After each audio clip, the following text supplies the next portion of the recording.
Assalamualaikum warahmatullahi wabarakatuh. Izin memperkenalkan diri, nama saya Inayatul Abida, absen 26, NIM 1807265, PGSD Penjas 5C.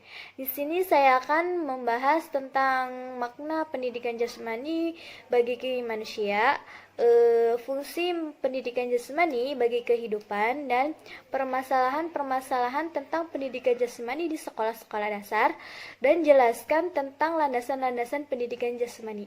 Oke guys, sebelum kita masuk ke pemateri tersebut, jangan lupa like, komen, dan subscribe video Inayatul Abida yang banyak ya. Jangan lupa di-share ke teman-teman kalian. Oke, yang banyak guys. Oke guys, sekarang kita masuk ke pemateri yang pertama, yaitu makna pendidikan jasmani bagi manusia. Pendidikan jasmani bagi manusia yaitu proses pendidikan melalui penyediaan pengalaman belajar kepada siswa berupa aktivitas jasmani, berolahraga, bermain yang direncanakan secara sistematik. Gunanya yaitu untuk merangsang pertumbuhan dan perkembangan fisik, keterampilan motorik, dan keterampilan berpikir, emosional, dan sosial, dan moral. Sekarang kita masuk ke pembahasan yang nomor 2, yaitu fungsi pendidikan jasmani bagi kehidupan. Yang pertama yaitu ada aspek organik. Aspek organik di sini yaitu menjadi fungsi sistem tubuh lebih baik lagi, meningkatkan kekuatan atau jumlah kekuatan maksimum, yang meningkatkan daya tahan tubuh, meningkatkan fleksibilitas. Kedua yaitu aspek neuromuskuler, yaitu meningkatkan keharmonisan antara fungsi saraf dan otot, mengembangkan keterampilan lokomotor seperti berjalan, berlari, melompat, meloncat, meluncur, melangkah, mendorong, dan sebagainya, mengembangkan keterampilan non-lokomotor seperti mengayun, melonggek, maliun, bergoyang, merenggang, menengkuk, terus bergantungan dan membongkok, dan sebagainya. Mengembangkan keterampilan dasar manipulatif seperti memukul, menendang, menangkap, berhenti, melempar, dan sebagainya. Mengembangkan faktor-faktor gerak seperti ketepatan, kecepatan, gerak, rasa tepat, irama, power, waktu, reaksi, kelincahan, daya tahan, keseimbangan, reaksi, melentuk, dan stamina.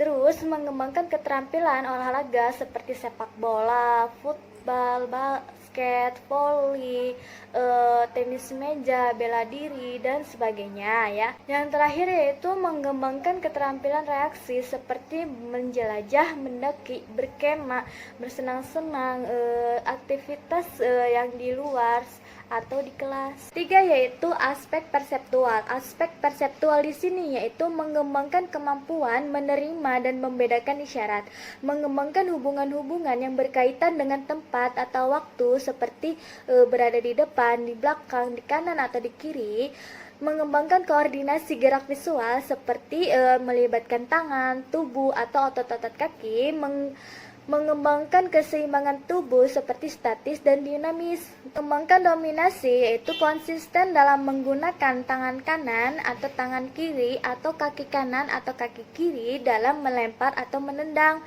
mengembangkan lateralitis yaitu kemampuan membedakan antara sisi kanan dan sisi kiri tubuh, mengembangkan image tubuh seperti kesadaran bagian tubuh atau seluruh tubuh dan menghubungkan dengan tempat, ruang, atau dan waktu. Yang keempat yaitu aspek kognitif. Aspek kognitif di sini yaitu meliputi memperhatikan, berkonsentrasi, memecahkan masalah, berpikir, dan membuat keputusan dengan tepat dan cepat, seperti mengembangkan kemampuan menggali, menemukan sesuatu, memahami atau memperoleh pengetahuan dan membuat keputusan, atau bisa juga meningkatkan pengetahuan peraturan permainan, keselamatan, dan etika, mengembangkan kemampuan menggunakan strategi atau teknik yang terlibat dalam aktivitas yang berorganisasi, meningkatkan pengetahuan bagaimana fungsi tubuh dan menghubungkan dengan aktivitas jasmani, menghargai kinerja tubuh, pengguna pertimbangan yang berhubungan dengan jarak, waktu, tempat, dan kecepatan dan arah.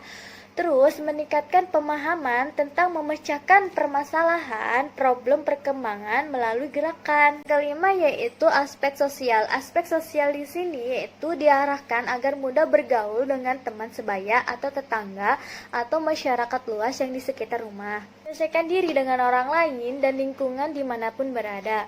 Mengembangkan kemampuan membuat pertimbangan dan keputusan dalam suatu kelompok. Belajar berkomunikasi dengan orang lain. Mengembangkan kemampuan pertukaran pikiran dan mengevaluasi ide dalam kelompok. Mengembangkan kepribadian atau sikap atau nilai agar dapat menjadi anggota masyarakat yang baik. Mengembangkan rasa memiliki landasan diterima bagi masyarakat.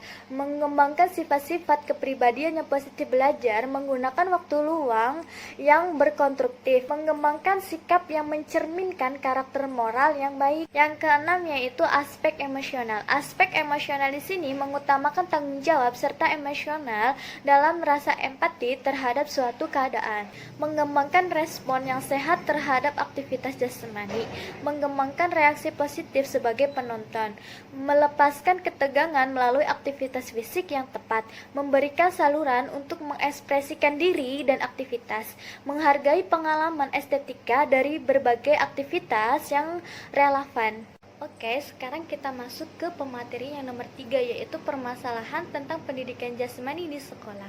Permasalahan pendidikan jasmani di sekolah yaitu guru penjas atau guru olahraga. Kenapa demikian? Karena guru penjas atau guru olahraga dipandang sebelah mata. Karena banyak yang berargumen tentang guru penjas atau guru olahraga diajarkan bermain voli atau berlari tidak jelas atau tidak karuan, renang bebas, bermain bola, serta guru penjas atau guru olahraga terlalu asik dengan dunia sendiri, seperti minum kopi di warung atau merokok dengan santai. Dan ketika ada kunjungan wisata atau rapat dengan orang tua, cek data siswa sudah menjadi budaya menggunakan jam mata pelajaran pendidikan jasmani. Padahal pada kenyataannya dalam implementasi siswa di lingkungan sangat dirasakan manfaatnya dari hasil pembelajaran pendidikan jasmani atau pembelajaran penjas yang sangat disukai oleh kalangan anak-anak atau siswa-siswi SMP, SMA, ataupun SD. Oke, sekarang kita lanjut ke pembahasan yang nomor 4 yaitu landasan pendidikan jasmani. Landasan pendidikan jasmani yang nomor pertama yaitu landasan psikologi pendidikan jasmani.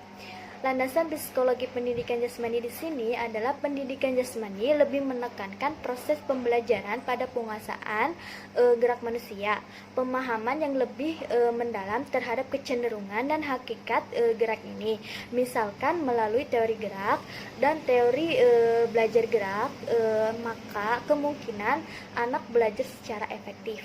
Lanjut ke nomor 2 yaitu landasan filsafat pendidikan jasmani.